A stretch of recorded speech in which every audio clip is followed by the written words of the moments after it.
And well, in a scathing allegation, leader of opposition Rahul Gandhi, who has claimed that late BJP leader Arun Jaitley threatened him over the opposition's pushback against farm laws. Rahul Gandhi has alleged that the government had sent Arun Jaitley to threaten him with action if he carried on the protests against the farm laws. The LOP further said that Jaitley warned him that he would land in jail if he continued to challenge power. Rahul Gandhi's comments have drawn a sharp counter from Arun Jaitley's son. Rohan Jaitley has fact-checked Rahul Gandhi, saying farm laws were introduced in 2020 after his father passed away in 2019. He's also said that it was not Arun Jaitley's nature to threaten the opposition and that he rather preferred open discussions.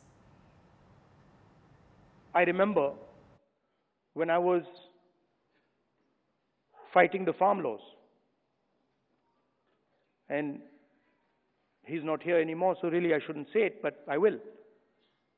And Arun Jaitley ji was sent to me to threaten me. And he said, you know, if you carry on down this path, opposing the government, fighting us on the farm laws, we will have to act against you. I looked at him and said, I don't think you know who you're talking to.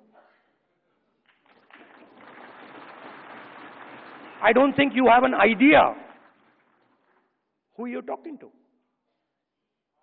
Because we are Congress people. We're not cowards. We're not going to bend. The British couldn't bend us. The superpower couldn't bend us. Who the hell are you? वो जिस विषय के बारे में कह रहे हैं, वो विषय उनका देहांत होने के बाद आया था। फार्म बिल, जो कि सन 2020 में अलग अलग तत्वों पे पास हुआ था, उसके प्रदर्शन साल के एंड में शुरू हुए थे, एंड जो भी हुआ उसके बाद वो पब्लिक नॉलेज है। उनका देहांत अगस्त 2019 में हुआ था।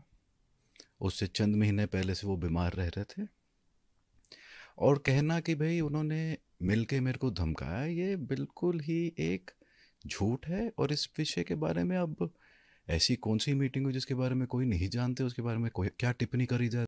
मैंने झूठ इतना राहुल गांधी बेशर्मी से बोलेंगे? वो भी एक प्रतिष्ठित भारत के पूर्व वित्त मंत्री जो अब स्वर्गवासी हो गए।